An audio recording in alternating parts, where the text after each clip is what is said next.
दूसरी पर भारी पड़ा ओवैसी चंद्रशेखर का गठबंधन। जेडीयू ने महागठबंधन को मिलकर हरा दी 30 सीटें। तेजस्वी यादव की अकड़ और कांग्रेस की बेवकूफी।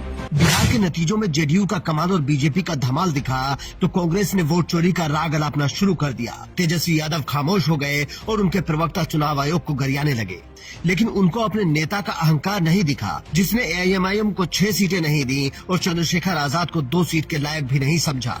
लेकिन इन्हीं दोनों नेताओं ने मिलकर महागठबंधन को घुटनों पर ला दिया। जो नतीजे बिहार में दिख रहे हैं वो एनडीए की जीत से ज्यादा महागठबंधन की हार की कहानी कह रहे हैं। कैसे, वो अगले 2 मिनट में आपको समझाएंगे, बस आप अंत तक बने रहिए।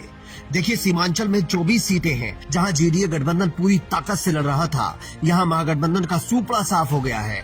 भले ही ओवैसी की पार्टी ने 2-3 सीटें जीती हो, लेकिन बाकी सीटों पर इतने वोट हासिल किए जो महागठबंधन के उम्मीदवारों को हराने के लिए काफी थे।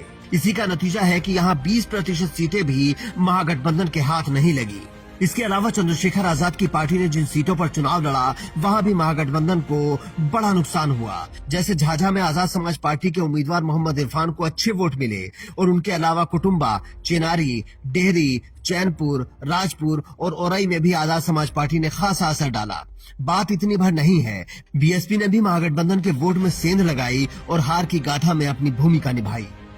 अब सोचिए, अगर इन पार्टियों को 1-2 सीट और ओवैसी को 6 सीटें देकर अपने साथ ले लिया जाता तो नतीजे बदल सकते थे, लेकिन तेजस्वी यादव की अकड़ और अति आत्मविश्वास ने उनको यहाँ लाकर खड़ा कर दिया। आप सोचिए, एक तरफ देश की सबसे बड़ी पार्टी बीजेपी है, जिसके पास पैसा है, पावर है, नेता है, जमीन पर काडर है, मजबूत प्रबंधन है, लेकिन वो फिर भी जीतन राम मांझी और चिराग पासवान को नहीं छोड़ते हैं। जबकि उनके साथ जेडीयू के तौर पर एक मजबूत पार्टनर मौजूद था और नीतीश कुमार चिराग पासवान से नाराज भी थे, लेकिन बीजेपी ने किसी तरह मैनेज किया और सबको साथ में ले आए। दूसरी तरफ महागठबंधन वाले आखिर तक सीटें फाइनल नहीं कर पाए।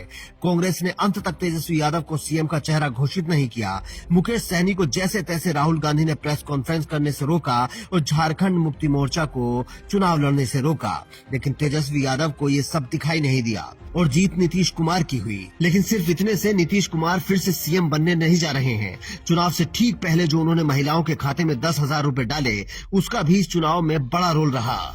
इस जीत के बाद कांग्रेस का वोट चोरी वाला मुद्दा भी हवा में उड़ सकता है, क्योंकि जनता एक सवाल करेगी कि अगर बीजेपी को वोट चोरी करनी होती तो अपने लिए करती, नीतीश कुमार को फिर से जीवित क्यों करती। इसीलिए सारा समीकरणों का खेल है, जिसमें तेजस्वी यादव बुरी तरह चूक गए। एक बूढ़े नेता ने नौजवान नेता को धोबी पछाड़ दी है तो दर्द जरा ज्यादा होगा। नीतीश कुमार ने जिस तरीके से इस बार नतीजों में पलटी मारी है, वो दिखाता है कि उनको मुस्लिमों का वोट भी बड़े पैमाने पर मिला है, जो पिछली बार उनसे छिटक गया था। अब तेजस्वी यादव और कांग्रेस को बैठकर सोचना होगा कि अगली रणनीति क्या होनी चाहिए, क्योंकि ये हार उन्हें लंबे समय तक चुभने वाली है और आने वाले समय में यूपी से लेकर लोकसभा चुनाव तक परेशान करने वाली है। आप भी कमेंट करके अपनी राय रख सकते हैं कि तेजस्वी अगर छोटे दलों को साथ लेकर चलते तो क्या नतीजा बदल सकता था या उनकी हार निश्चित थी। Bureau report, Indian news.